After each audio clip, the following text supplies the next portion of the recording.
Hi friends, ಇದು ಮಸ್ತ್ಮಗ.ಕಾಮ್ನ international bulletin ಸುತ್ತು ಜಗತ್ತು. ಭಾರತ ಹಾಗೂ ಪಾಕಿಸ್ತಾನದ ನಡುವೆ ಮತ್ತೊಂದು ಸುತ್ತಿನ ಯುದ್ಧ ಆಗೋ ದಿನಗಳು ಹತ್ರ ಬರ್ತಿವೆಯಾ ಅನ್ನೋ ಬೆಳವಣಿಗೆಗಳಾಗ್ತಿವೆ. ಪಾಕಿಸ್ತಾನ ಗಡಿಯಲ್ಲಿ ಉದ್ವಿಗ್ನತೆ ಜಾಸ್ತಿ ಆಗ್ತಿರೋ ಹೊತ್ತಲ್ಲೇ ಭಾರತದ ವಿರುದ್ಧ ಲಷ್ಕರ್ ಉಗ್ರರು ಯುದ್ಧ ಘೋಷಣೆ ಮಾಡಿದ್ದಾರೆ. ಈ ಸಲ ಬಾಂಗ್ಲಾನು ಭಾರತದ ವಿರುದ್ಧ ಬಳಕೆಯಾಗುತ್ತೆ ಅಂತ ಹೇಳಿದ್ದಾರೆ. ಲಷ್ಕರ್ನ ಪ್ರಮುಖ ಕಮಾಂಡರ್ ಸೈಫುಲ್ಲಾ ಸೈಫ್ ಈ ಬೆದರಿಕೆ ಹಾಕಿದ್ದು ಭಾರತದ ವಿರುದ್ಧ ಸೇಡು ತೀರಿಸಿಕೊಳ್ತೀವಿ ಅಂದಿದ್ದಾನೆ. ಪಾಕ್ನ ಬಹವಲ್ಪುರದಲ್ಲಿ ನಡೆದ ಇವೆಂಟ್ ಒಂದರಲ್ಲಿ ಮಾತಾಡಿದ ಸೈಫುಲ್ಲಾ, ನಮ್ಮ ಸಂಘಟನೆ ನಾಯಕ ಹಫೀಜ್ ಸಯ್ಯದ್ ಸುಮ್ನೆ ಕುತ್ಕೊಳ್ಳೋದಿಲ್ಲ. ಅವರು ಬಾಂಗ್ಲಾದೇಶ ಮೂಲಕ ಭಾರತದ ಮೇಲೆ ದಾಳಿ ಮಾಡೇ ಮಾಡ್ತಾರೆ. ಹಫೀಜ್ ಸಯ್ಯದ್ ಅವರ main right hand Ibtisam Elahi Zaheer ಬಾಂಗ್ಲಾಗೆ ಭೇಟಿ ನೀಡಿದ್ದಾರೆ. ಹಿಂದೆ ಭಾರತದ ಪಿಎಂ ಆಗಿದ್ದ ಇಂದಿರಾ ಗಾಂಧಿ ಧರ್ಮದ ಆಧಾರದ ಮೇಲೆ ರಚನೆಯಾದ ದ್ವಿರಾಷ್ಟ್ರ ಸಿದ್ಧಾಂತವನ್ನ ಬಂಗಾಳ ಕೊಲ್ಲಿಲಿ ಮುಳುಗಿಸಿದ್ದೀವಿ ಅಂತ ಹೇಳಿದ್ರು. ಆದ್ರೀಗ ದೇವರ ಕೃಪೆಯಿಂದ ಆ ಜಹೀರ್ ತನ್ನ ತಂದೆಯಂತೆ ಬಾಂಗ್ಲಾದಲ್ಲಿ ಸಿಂಹದ ತರ ಘರ್ಜನೆ ಮಾಡ್ತಿದ್ದಾರೆ. ಕಾಶ್ಮೀರದ ಬಗ್ಗೆ, ಪ್ಯಾಲೆಸ್ತೇನ್ ಬಗ್ಗೆ ಮಾತಾಡ್ತಿದ್ದಾರೆ. ಇದರಿಂದಾಗಿ ಭಾರತ ಚಿಂತೆಗೀಡಾಗಿದೆ ಅಂತ ಈ ಸೈಫುಲ್ಲಾ ನಾಲಿಗೆ ಹರಿಬಿಟ್ಟಿದ್ದಾನೆ. ಅಷ್ಟೇ ಅಲ್ಲ, ಪಹಲ್ಗಾಮ್ ದಾಳಿ ನಂತರ ಭಾರತ ನಮ್ಮ ಮೇಲೆ ಆಪರೇಷನ್ ಸಿಂಧೂರ್ ಹೆಸರಲ್ಲಿ ದಾಳಿ ಮಾಡಿದಾಗ ಅದರಲ್ಲೂ ನಾವೇ ಗೆದ್ವಿ. ಇದು ನಮ್ಮ ಪಾಕ್ ಆರ್ಮಿಯ ಗೆಲುವಾಗಿತ್ತು ಅಂತ ಲಷ್ಕರ್ ಉಗ್ರ ಹೇಳಿದ್ದಾನೆ. ಜೊತೆಗೆ ಜಿಹಾದ್ ಕಲಿತಿರೋ ನಿಮ್ಮನ್ನೆಲ್ಲ ಕಳೆದ ಮೇ 10ರಂದು ದೇವರು ಕಾಪಾಡಿದ್ರು. ಭಾರತ ನಮ್ಮ ಮೇಲೆ ದಾಳಿ ಮಾಡಿದಾಗ ಅಮೆರಿಕ ಕೂಡ ಅವರೊಂದಿಗೆ ಇತ್ತು. ಆದರೆ ದೇವರು ನಮಗೆ ಏನೂ ಆಗೋಕೆ ಬಿಡ್ಲಿಲ್ಲ. ನಮ್ಮನ್ನೆಲ್ಲ ನಮ್ಮ ದೇವರು ಕಾಪಾಡಿದ್ರು ಅಂತ ಸೈಫುಲ್ಲಾ ಹೇಳಿದ್ದಾನೆ. ಈ ಮೂಲಕ ನಮಗೆ ಪಾಕ್ನಲ್ಲಿ ಅಷ್ಟೇ ಅಲ್ಲ, ಬಾಂಗ್ಲಾದಲ್ಲೂ ಸಪೋರ್ಟ್ ಇದೆ. ಅಲ್ಲೂ ಕೂಡ ನಮ್ಮ ಲಾಂಚ್ ಪ್ಯಾಡ್ ತಯಾರಾಗ್ತಿದೆ. ಅದನ್ನೆಲ್ಲ ಬಳಸಿಕೊಂಡು ನಾವು ಭಾರತದ ಮೇಲೆ ದಾಳಿ ಮಾಡ್ತೀವಿ ಅಂತ ತಾನೇ ಎಕ್ಸ್ಪೋಸ್ ಮಾಡಿದ್ದಾನೆ. ಜೊತೆಗೆ ಭಾರತ ನಮ್ಮ ಜಿಹಾದ್ ಅನ್ನ ಹತ್ತಿಕ್ಕೋ ಕೆಲಸ ಮಾಡ್ತಿದೆ. ಹೀಗಾಗಿ ನಾವು ಅದನ್ನ ಸುಮ್ಮನೆ ಬಿಡಬಾರ್ದು. ಕಳೆದ ಮೇ 10ರಂದು ಏನಾಯ್ತು ಅಂತ ನೀವೆಲ್ಲ ನೋಡಿದ್ದೀರಿ. ಆಗ ಹೇಗೆ ಫೈಟ್ ಮಾಡಿದ್ರೋ ಹಾಗೆ ವೀರಾವೇಶದಿಂದ ನಾವೆಲ್ಲ ಹೋರಾಡಬೇಕಾಗಿದೆ. ಪಾಕ್ ಜಿಹಾದಿಗಳ ಶಕ್ತಿ ಏನು ಅನ್ನೋದನ್ನ ತೋರಿಸಬೇಕಾಗಿದೆ. ಜಿಹಾದ್ ಒಂದು ರಾಷ್ಟ್ರವನ್ನ ನಿರ್ಮಿಸುತ್ತೆ, ಇಡೀ ದೇಶವನ್ನ ಮುನ್ನಡೆಸುತ್ತೆ ಅನ್ನೋ ಶಪಥ ಮಾಡಬೇಕಾಗಿದೆ ಅಂತ ಈ ಉಗ್ರ ತನ್ನ ಜೊತೆಗಿದ್ದ ಯುವಕರನ್ನ ಪ್ರಚೋದಿಸಿದ್ದಾನೆ. ಈ ಮೂಲಕ ಭಾರತದ ವಿರುದ್ಧ ನಾವು ಮತ್ತೆ ದಾಳಿ ಮಾಡ್ತೀವಿ ಅಂತ ಅಧಿಕೃತವಾಗಿ ಧಮಕಿ ಹಾಕಿದ್ದಾನೆ. ಸದ್ಯ ಇದರ ಬಗ್ಗೆ ಭದ್ರತಾ ಏಜೆನ್ಸಿಗಳು ಸೂಕ್ಷ್ಮವಾಗಿ ಗಮನಿಸುತ್ತಿದೆ. ಯಾಕಂದ್ರೆ ಈತ ಹೇಳ್ತಿರೋ ಒಂದೊಂದು ಹೇಳಿಕೆ ಕೂಡ ಇತ್ತೀಚಿನ ಬೆಳವಣಿಗೆಗಳಿಗೆ ಲಿಂಕ್ ಆಗ್ತಿವೆ. ಆಪರೇಷನ್ ಸಿಂಧೂರ್ ನಂತರ ಪಾಕಿಸ್ತಾನದ ಉಗ್ರನ ಮಗ ಹಾಗೂ ಈಗ ಪಾಕ್ ಸೇನೆಯಲ್ಲಿ ಲೆಫ್ಟಿನೆಂಟ್ ಆಗಿರೋ ಚೌಧರಿ ಕೂಡ ಇದೇ ತರ ಹೇಳಿದ್ದ. ನಾವು ನೆಕ್ಸ್ಟ್ ಟೈಮ್ ಬಾಂಗ್ಲಾದಿಂದ ದಾಳಿ ಶುರು ಮಾಡ್ತೀವಿ ಅಂತ ಧಮಕಿ ಹಾಕಿದ್ದ. ಅದಾದ ನಂತರ ಪಾಕಿಸ್ತಾನದ ನಾಯಕರು ಪದೇ ಪದೇ ಬಾಂಗ್ಲಾಗೆ ಭೇಟಿ ಕೊಡ್ತಿದ್ದಾರೆ. ಕೆಲ ದಿನಗಳ ಹಿಂದಷ್ಟೇ ಹಫೀಜ್ ಸಯ್ಯದ್ನ ಆಪ್ತ ಸಹಚರ, ಪಾಕ್ನ ಮರ್ಕಜ್ ಜಮಿಯತ್ ಅಲ್ ಇ ಹದೀತ್ ಸಂಸ್ಥೆಯ ಪ್ರಧಾನ ಕಾರ್ಯದರ್ಶಿ ಇಬ್ತಿಸಾಮ್ ಇಲಾಹಿ ಜಾಹಿರ್ ಬಾಂಗ್ಲಾಗೆ ಭೇಟಿ ನೀಡಿದ್ದ. ಕಳೆದ ಅಕ್ಟೋಬರ್ 25ರಂದು ಢಾಕಾಗೆ ಬಂದು ನಂತರ ಭಾರತದ ಗಡಿಯಲ್ಲಿರೋ ಬಾಂಗ್ಲಾ ಜಿಲ್ಲೆಗಳಿಗೆ ಭೇಟಿ ನೀಡಿ ಅಲ್ಲಿನ ಯುವಕರ ತಲೆ ಕೆಡಿಸಿ ಹೋಗಿದ್ದ. ಇದಕ್ಕೂ ಮೊದಲು ಕಳೆದ ಫೆಬ್ರವರಿಯಲ್ಲೂ ಈತ ಬಾಂಗ್ಲಾಗೆ ಬಂದು 1 ವಾರಕ್ಕೂ ಹೆಚ್ಚು ಕಾಲ ಇದ್ದು ಹೋಗಿದ್ದ. ಇನ್ನು 1 ದಿನದ ಹಿಂದಷ್ಟೇ ಪಾಕಿಸ್ತಾನದ ನೌಕಾಪಡೆಯ ಹಡಗೊಂದು ಬಾಂಗ್ಲಾಗೆ ಭೇಟಿ ಕೊಟ್ಟಿದೆ. ಅದರಲ್ಲಿ ಏನಿದೆ ಅಂತ ಯಾರಿಗೂ ಗೊತ್ತಿಲ್ಲ. ಇದರ ಮಧ್ಯೆ ಲಷ್ಕರ್ ಕಮಾಂಡರ್ ಈ ಥರ ಹೇಳಿರೋದು ಮಹತ್ವ ಪಡ್ಕೊಳ್ತಿದೆ. ಸದ್ಯ ಇದನ್ನ ಎಲ್ಲ ಆಂಗಲ್ನಿಂದಲೂ ಭಾರತ ಚೆಕ್ ಮಾಡ್ತಿದೆ. ಯಾಕಂದ್ರೆ ಈ ಉಗ್ರರು ಪದೇ ಪದೇ ಬಾಂಗ್ಲಾದ ಹೆಸರು ಹೇಳಿ ಭಾರತವನ್ನ ಬಾಂಗ್ಲಾ ಕಡೆ ಫೋಕಸ್ ಮಾಡೋ ಥರ ಮಾಡಿ ಕಾಶ್ಮೀರದಲ್ಲಿ ಆಟ ಆಡಿದ್ರೂ ಅಚ್ಚರಿ ಇಲ್ಲ. ತುಂಬಾ ಸಲ ಉಗ್ರರು ಇಂಥ ಕುತಂತ್ರ ಮಾಡಿದ್ದಾರೆ. ಒಂದು ಕಡೆ ಗಮನ ಕೇಂದ್ರೀಕರಿಸೋ ಥರ ಮಾಡಿ ಇನ್ನೊಂದು ಕಡೆ ತಮ್ಮ ಉದ್ದೇಶ ಈಡೇರಿಸಿಕೊಳ್ಳೋ ಪ್ರಯತ್ನ ಮಾಡಿದ್ದಾರೆ. ಹೀಗಾಗಿ ಭಾರತ ತೀವ್ರ ನಿಗಾ ಇಟ್ಟು ಇದನ್ನ ಮಾನಿಟರ್ ಮಾಡ್ತಿದೆ. ನಮ್ಮ ಸೆಕ್ಯೂರಿಟಿ ಪಡೆಗಳನ್ನ ಕೂಡ ಈಗ ಹೈ ಅಲರ್ಟ್ ನಲ್ಲಿಡಲಾಗಿದೆ. ಇನ್ನೊಂದು ಕಡೆ ಅಜರ್ಬೈಜಾನ್ ನಲ್ಲಿ ನಿಂತು ಪಾಕ್ ಪ್ರಧಾನಿ ಮತ್ತು ಟ್ರಂಪ್ರ ಹೊಗಳು ಭಟ್ಟ ಮಹಮ್ಮದ್ ಶೆಹಬಾಜ್ ಶರೀಫ್ ಮತ್ತೆ ಟ್ರಂಪ್ರ ಗುಣಗಾನ ಮಾಡಿದ್ದಾರೆ. ಅಧ್ಯಕ್ಷ ಟ್ರಂಪ್ರ ದಿಟ್ಟ ಮತ್ತು ನಿರ್ಣಾಯಕ ನಾಯಕತ್ವದಿಂದಲೇ ಭಾರತ ಪಾಕ್ ಸಂಘರ್ಷ ನಿಂತೋಯ್ತು. ದಕ್ಷಿಣ ಏಷ್ಯಾ ಪ್ರದೇಶದಲ್ಲಿ ಶಾಂತಿ ನೆಲೆಸ್ತು, ಯುದ್ಧ ತಪ್ಪೋಯ್ತು. ಇಲ್ಲದಿದ್ರೆ ದೊಡ್ಡ ಯುದ್ಧ ಆಗೋಗ್ತಿತ್ತು. ಟ್ರಂಪ್ ಲಕ್ಷಾಂತರ ಜನರ ಪ್ರಾಣ ಉಳಿಸಿಬಿಟ್ರು ಅಂದಿದ್ದಾರೆ. ಈ ಸಂಘರ್ಷ ನಿಲ್ಲಿಸಿದ್ದಕ್ಕಾಗಿ ನಾವು ಟ್ರಂಪ್ಗೆ ಮತ್ತೊಂದು ಧನ್ಯವಾದ ತಿಳಿಸ್ತೀವಿ ಅಂದಿದ್ದಾರೆ. ಏನೋ ಸ್ನೇಹಿತರೆ, ಮಸ್ತ್ ಮಗ ಪ್ರೀಮಿಯಂ ಮೆಂಬರ್ಶಿಪ್ ಶುರುವಾಗಿದೆ. ನಿಮಗೆ ಗೊತ್ತು, ದಿನಕ್ಕೆ ₹1ಗಿಂತ ಕಮ್ಮಿ ದರದಲ್ಲಿ ನೀವು ಕೂಡ ಮೆಂಬರ್ ಆಗಬಹುದು. ನಮ್ಮ ಕೆಲಸದಲ್ಲಿ ನಿಮಗೆ ವ್ಯಾಲ್ಯೂ ಕಾಣಿಸ್ತಾ ಇದ್ರೆ ಮೆಂಬರ್ಸ್ ಓನ್ಲಿ ಎಕ್ಸ್ಕ್ಲೂಸಿವ್ ವಿಡಿಯೋಸ್ ಮತ್ತು ಲೈವ್ ಇಂಟರಾಕ್ಷನ್ ಅಲ್ಲಿ ಮೆಂಬರ್ಸ್ಗೆ ಸಿಗ್ತಾ ಇದೆ. ಆ ಮೆಂಬರ್ಸ್ ಓನ್ಲಿ ಕಾಂಟೆಂಟ್ ಅಲ್ಲಿ ನಮ್ಮ ಚಾನಲ್ ಕಡೆಯಿಂದ ಹಾಕೋ ಯಾವುದೇ ಎಕ್ಸ್ಟ್ರಾ ಆಡ್ಸ್ ಕೂಡ ಇರೋದಿಲ್ಲ. ಜೊತೆಗೆ ನೀವು ತಗೊಳ್ಳೋ ಒಂದೊಂದು ಪ್ರೀಮಿಯಂ ಮೆಂಬರ್ಶಿಪ್ ಕೂಡ ನಮಗೆ ಇನ್ನಷ್ಟು ಚೆನ್ನಾಗಿ ಕೆಲಸ ಮಾಡೋಕೆ ನೀವು ಶಕ್ತಿ ಕೊಟ್ಟಂತೆ ಕೂಡ ಆಗುತ್ತೆ. ಆಂಡ್ರಾಯ್ಡ್ ಯೂಸರ್ಸ್ ಜಾಯಿನ್ ಬಟನ್ ಮೇಲೆ ಕ್ಲಿಕ್ ಮಾಡಿ. ವಿಡಿಯೋ ಕೆಳಗಡೆ ಆಪಲ್ ಯೂಸರ್ಸ್ ಡಿಸ್ಕ್ರಿಪ್ಷನ್ ಅಥವಾ ಪಿನ್ ಕಾಮೆಂಟ್ ಅನ್ನ ಚೆಕ್ ಮಾಡಿ, ಲಿಂಕ್ ಇದೆ ಅಲ್ಲಿ. ಬನ್ನಿ ಈಗ ಸುತ್ತು ಜಗತ್ತಲ್ಲಿ ಕಂಟಿನ್ಯೂ ಮಾಡೋಣ. ಇತ್ತ ಪಾಕಿಸ್ತಾನ ಮತ್ತು ಆಫ್ಘಾನಿಸ್ತಾನ ನಡುವಿನ ಸಂಬಂಧ ಮತ್ತಷ್ಟು ಹಳ್ಳ ಹಿಡಿತಿದೆ. ಟರ್ಕಿ ಅಂಗಳದಲ್ಲಿ ನಡೆದ ಮಾತುಕತೆಗಳು ವಿಫಲವಾದ ನಂತರ ತಾಲಿಬಾನಿಗಳು ಪಾಕಿಸ್ತಾನಕ್ಕೆ ಎಚ್ಚರಿಕೆ ಕೊಟ್ಟಿದ್ದಾರೆ. ನಾವು ಯುದ್ಧಕ್ಕೆ ಸಿದ್ಧ, ಸಿಂಧ್ ಪಂಜಾಬ್ ತನಕ ನುಗ್ಗಿ ದಾಳಿ ಮಾಡ್ತೀವಿ ಅಂತ ತಾಲಿಬಾನಿಗಳು ಹೇಳಿದ್ದಾರೆ. ಈ ಬಗ್ಗೆ ತಾಲಿಬಾನ್ ಆಂತರಿಕ ಸಚಿವ ನೂರುಲ್ಲಾ ನೂರಿ ಮಾತನಾಡಿದ್ದು, ಪಾಕಿಸ್ತಾನ ಸುಮ್ಮನೆ ನಮ್ಮ ತಾಳ್ಮೆ ಪರೀಕ್ಷೆ ಮಾಡಬಾರದು. ಒಂದ್ ವೇಳೆ ಯುದ್ಧ ಭುಗಿಲಿದ್ರೆ ನಮ್ಮ ಯುವಕರು ಹಿರಿಯರು ಎಲ್ಲರೂ ಎದ್ದೇಳ್ತಾರೆ. ಆಫ್ಘಾನ್ ನೆಲ ರಕ್ಷಿಸೋಕೆ ಅವರಿಗೆಲ್ಲ ಗೊತ್ತಿದೆ. ಪಾಕ್ನ ರಕ್ಷಣಾ ಸಚಿವ ಖ್ವಾಜಾ ಆಸಿಫ್ ತಮ್ಮ ದೇಶದ ಬಗ್ಗೆ ಅತಿಯಾದ ವಿಶ್ವಾಸ ಹೊಂದಿರಬಾರದು. ಅಮೆರಿಕ ಮತ್ತು ರಷ್ಯಾದ ಹಣೆಬರಹ ನೋಡಿ ಅವರು ಕಲಿಬೇಕು. ಉದ್ವಿಗ್ನತೆ ಹೆಚ್ಚಾದ್ರೆ ಪಾಕ್ನ ಸಿಂಧ್ ಮತ್ತು ಪಂಜಾಬ್ ಪ್ರಾಂತ್ಯಗಳು ಕೂಡ ನಮಗೆ ತುಂಬಾ ದೂರ ಇಲ್ಲ, ಅಲ್ಲಿ ತನಕವೂ ಅಟ್ಟಾಡಿಸಿ ಹೊಡಿತೀವಿ ಅಂತ ನೂರುಲ್ಲಾ ನೂರಿ ಹೇಳಿದ್ದಾರೆ. ಈ ಮೂಲಕ ಬರೀ ಖೈಬರ್ನಲ್ಲಿ ಮಾತ್ರ ನಮ್ಮ ದಾಳಿ ಆಗಲ್ಲ, ಪಾಕಿಸ್ತಾನದುದ್ದಕ್ಕೂ ಬಡಿತೀವಿ ಅಂತ ತಾಲಿಬಾನ್ ಹೇಳಿದೆ. ಜೊತೆಗೆ ತಾಲಿಬಾನಿನ ಅಧಿಕೃತ ವಕ್ತಾರ ಕೂಡ ಪಾಕಿಸ್ತಾನಕ್ಕೆ ಗ್ರಹಚಾರ ಬಿಡಿಸಿದ್ದಾರೆ. ಪಾಕಿಸ್ತಾನಕ್ಕಿಂತ ಆಫ್ಘಾನಿಸ್ತಾನ ಸ್ಟೇಬಲ್ ಆಗಿದೆ ಅನ್ನೋ ಕಾರಣಕ್ಕೆ ಪಾಕಿಸ್ತಾನಕ್ಕೆ ಉಬ್ಬಸ ಬಂದಿದೆ. ಪಾಕಿಸ್ತಾನದ ಮಿಲಿಟರಿಯಲ್ಲಿರೋ ಕೆಲವು ಜನರಿಗೆ ನಾವು ಚೆನ್ನಾಗಿರೋದು ಇಷ್ಟ ಇಲ್ಲ, ಅವರ ಹಿತಾಸಕ್ತಿಗೆ ಇದು ವಿರುದ್ಧ. ಆದರೆ ಆಫ್ಘಾನ್ ನೆಲವನ್ನ ಕಣ್ಣೆತ್ತಿ ನೋಡಿದ್ರೆ ಅವರ ಮುಂದಿನ ಪರಿಣಾಮ ಕ್ರೂರವಾಗಿರುತ್ತೆ ಅಂತ ತಾಲಿಬಾನ್ ವಕ್ತಾರ ಕೂಡ ಪಾಕ್ಗೆ ಎಚ್ಚರಿಸಿದ್ದಾರೆ. ಇದೆಲ್ಲದರ ಮಧ್ಯೆ ಪಾಕ್ನಲ್ಲಿ ಆಸಿಂ ಮುನೀರ್ ತನ್ನ ಸ್ಥಾನ ಬಲಪಡಿಸಿಕೊಳ್ಳೋ ಕೆಲಸ ಮಾಡಿದ್ದಾನೆ. ಸೇನೆಗೆ ಪರಮಾಧಿಕಾರ ಕೊಡೋ ಪಾಕ್ ಸಂವಿಧಾನದ 243ನೇ ಆರ್ಟಿಕಲ್ಗೆ 27ನೇ ತಿದ್ದುಪಡಿ ತರಲಾಗಿದೆ. ಈ ತಿದ್ದುಪಡಿ ಬಿಲ್ಲನ್ನ ಪಾಕ್ ಸೆನೆಟ್ನಲ್ಲಿ ಮಂಡನೆ ಕೂಡ ಮಾಡಲಾಗಿದೆ. ಈ ತಿದ್ದುಪಡಿ ಪ್ರಕಾರ ಸಶಸ್ತ್ರ ಪಡೆಗಳ ಮುಖ್ಯಸ್ಥ ಅಂತ ಹೊಸ ಹುದ್ದೆ ಸೃಷ್ಟಿಯಾಗಿದೆ. ಈ ಹುದ್ದೆಯ ಜವಾಬ್ದಾರಿಯನ್ನ ಸದ್ಯಕ್ಕೆ ಸೇನಾ ಮುಖ್ಯಸ್ಥ ಆಗಿರೋ ಆಸಿಂ ಮುನೀರ್ ವಹಿಸಿಕೊಳ್ಳೋದು ಅಂತ ಪಾಕ್ ಪತ್ರಿಕೆ ಡಾನ್ ವರದಿ ಮಾಡಿದೆ.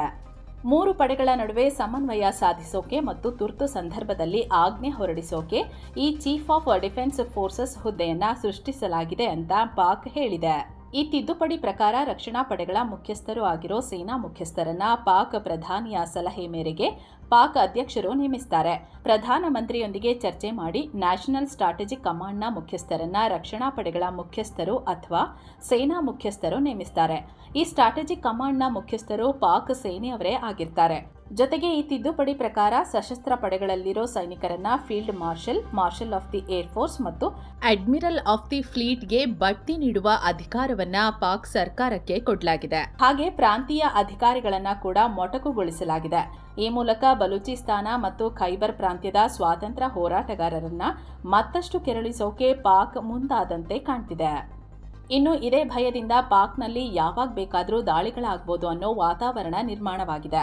ಜಾಫರ್ ಎಕ್ಸ್ಪ್ರೆಸ್ ಟ್ರೈನ್ ಮೇಲೆ ದಾಳಿ ಮಾಡೋಕೆ ಬಲೂಚ್ ಲಿಬರೇಷನ್ ಆರ್ಮಿ ಮತ್ತು ಟಿಟಿಪಿ ಸಂಘಟನೆಗಳು ಪ್ಲಾನ್ ಮಾಡ್ತಿವೆ.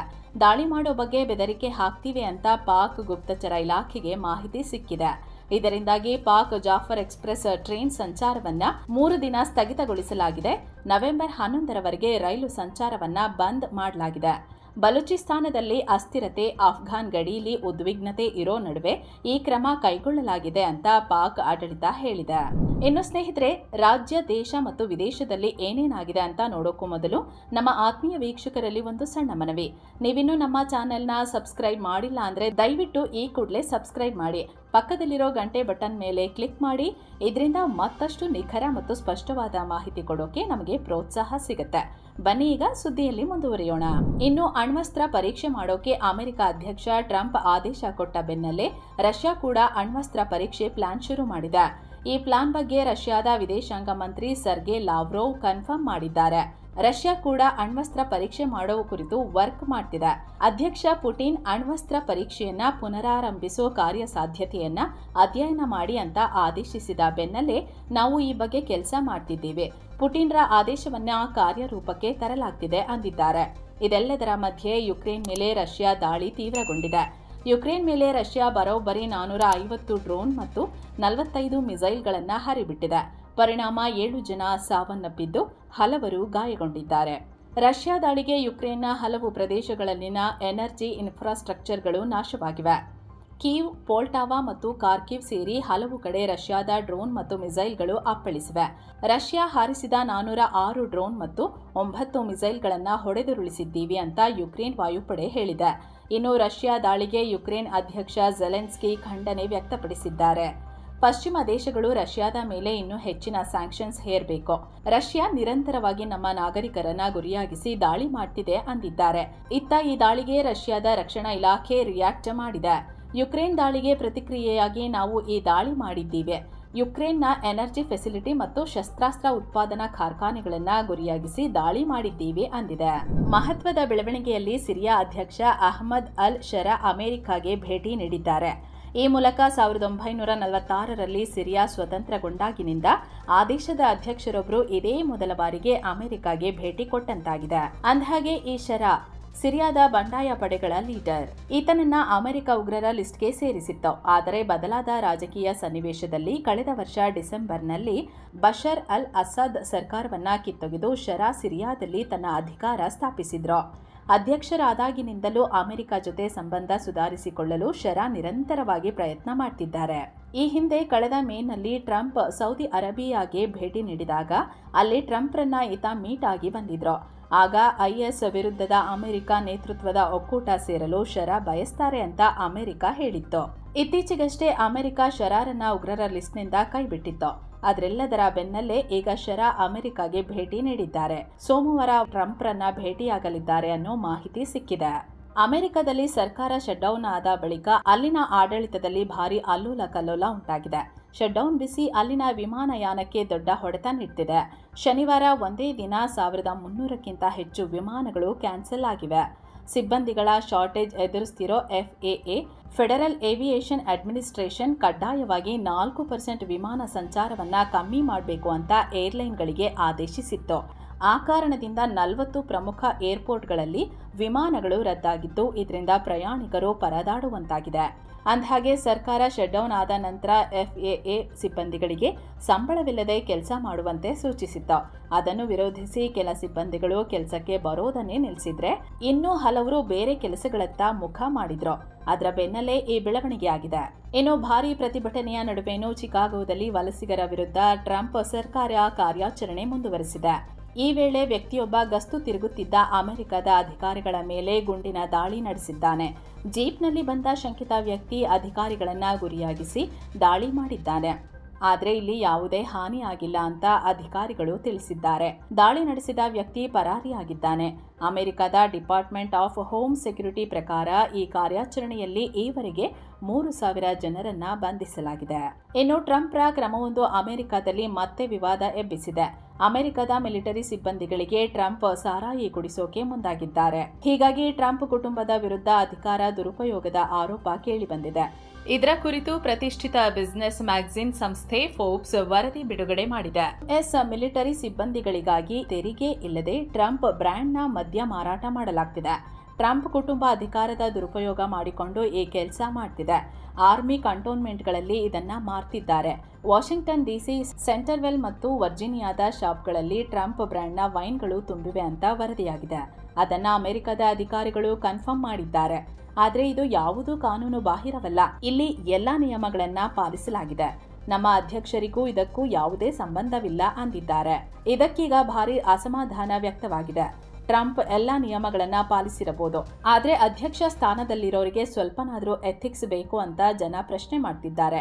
ಈ ಹಿಂದೆ ಕೂಡ ಟ್ರಂಪ್ ಪುತ್ರರಾದ ಎರಿಕ್ ಮತ್ತು ಡೊನಾಲ್ಡ್ ಜೂನಿಯರ್ ಪಾಕ್ ಜೊತೆಗೆ ಮಾಡಿಕೊಂಡ ಕ್ರಿಪ್ಟೋ ಒಪ್ಪಂದಕ್ಕೂ ಭಾರಿ ವಿರೋಧ ವ್ಯಕ್ತವಾಗಿತ್ತು. ಟ್ರಂಪ್ ಪಾಕಿಸ್ತಾನವನ್ನ ತಬ್ಬಿಕೊಂಡು ಭಾರತ ಜೊತೆಗಿನ ಸಂಬಂಧವನ್ನ ಹಾಳು ಮಾಡ್ಕೋತಿದ್ದಾರೆ ಅಂತ ಹೇಳಲಾಗಿತ್ತು. ಈಗ ಟ್ರಂಪ್ ಮತ್ತವರ ಕುಟುಂಬ ಮತ್ತೊಂದು ಆರೋಪ ಎದುರಿಸುತ್ತಿದೆ. ಇನ್ನು ಮಿಡಲ್ ಈಸ್ಟ್ ನಲ್ಲಿ ಇಸ್ರೇಲ್ ಆರ್ಭಟ ಮುಂದುವರೆದಿದೆ. ಈಗ ಲೆಬನಾನ್ ಮೇಲೆ ಮುಗಿಬಿದ್ದಿರೋ ಇಸ್ರೇಲ್ 2 ಲೆಬನೀಸ್ ರೆಸಿಸ್ಟೆನ್ಸ್ ಬ್ರಿಗೇಡ್ಸ್ನ ಉಗ್ರರನ್ನ ಹೊಡೆದಾಕಿದ್ದೀವಿ ಅಂತ ಹೇಳಿದೆ. ಈ ಉಗ್ರರು ಹೆಜ್ಬೊಲ್ಲಾದ ನಿರ್ದೇಶನದ ಮೇರೆಗೆ ಕೆಲಸ ಮಾಡ್ತಿದ್ರು. ಹೆಜ್ಬೊಲ್ಲಾಗಳಿಗೆ ಶಸ್ತ್ರಾಸ್ತ್ರ ಕಳ್ಳ ಸಾಗಣೆ ಮಾಡ್ತಿದ್ರು. ಹೀಗಾಗಿ ಹೊಡೆದಾಕಿದ್ದೀವಿ ಅಂತ ಇಸ್ರೇಲ್ ಸೇನೆ ಹೇಳಿದೆ. ಇನ್ನು ಭಾರತೀಯ ಭದ್ರತಾ ಏಜೆನ್ಸಿಗಳು ದೊಡ್ಡ ಅಂತಾರಾಷ್ಟ್ರೀಯ ಕಾರ್ಯಾಚರಣೆ ನಡೆಸಿವೆ. ಭಾರತಕ್ಕೆ ಬೇಕಾಗಿದ್ದ 2 ಮೋಸ್ಟ್ ವಾಂಟೆಡ್ ಗ್ಯಾಂಗ್ಸ್ಟರ್ಗಳನ್ನ ಅರೆಸ್ಟ್ ಮಾಡಿವೆ. ವೆಂಕಟೇಶ್ ಗಾರ್ಗ್ ಅನ್ನೋ ಗ್ಯಾಂಗ್ಸ್ಟರ್ ಅನ್ನ ಜಾರ್ಜಿಯಾದಲ್ಲಿ ಮತ್ತು ಭಾನು ರಾಣಾ ಅನ್ನೋನನ್ನ ಅಮೆರಿಕದಲ್ಲಿ ಹಿಡಿದಾಕಲಾಗಿದೆ. ಹರಿಯಾಣ ಮೂಲದವರಾಗಿರೋ ಈ ಗ್ಯಾಂಗ್ಸ್ಟರ್ಗಳು ವಿದೇಶದಲ್ಲಿ ಕೂತ್ಕೊಂಡು ಕಾರ್ಯಾಚರಣೆ ನಡೆಸ್ತಿದ್ರು. ಇವರ ಮೇಲೆ ಅನೇಕ ಕ್ರಿಮಿನಲ್ ಕೇಸ್ಗಳು ಕೂಡ ದಾಖಲಾಗಿವೆ.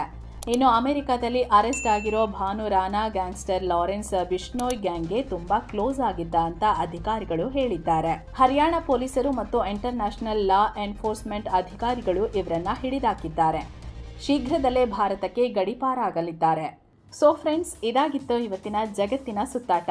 ಇನ್ನು ನಿಮಗೆ ಈ ವಿಡಿಯೋ ಇಷ್ಟ ಆಗ್ತಿದ್ರೆ, ನಮ್ಮ ಈ ಪ್ರಯತ್ನ ವ್ಯಾಲ್ಯೂಬಲ್ ಅನಿಸಿದ್ರೆ ಈ ಕೂಡಲೇ ಕೆಳಗೆ ಕಾಣ್ತಿರೋ ಜಾಯಿನ್ ಆಪ್ಷನ್ ಇದೆ, ಜಾಯಿನ್ ಆಗಿ ನಮ್ಮನ್ನ ಬೆಂಬಲಿಸಿ. ಹೀಗೆ ಮತ್ತೆ ಭೇಟಿ ಆಗ್ತಿರೋಣ. ನಮಸ್ಕಾರ.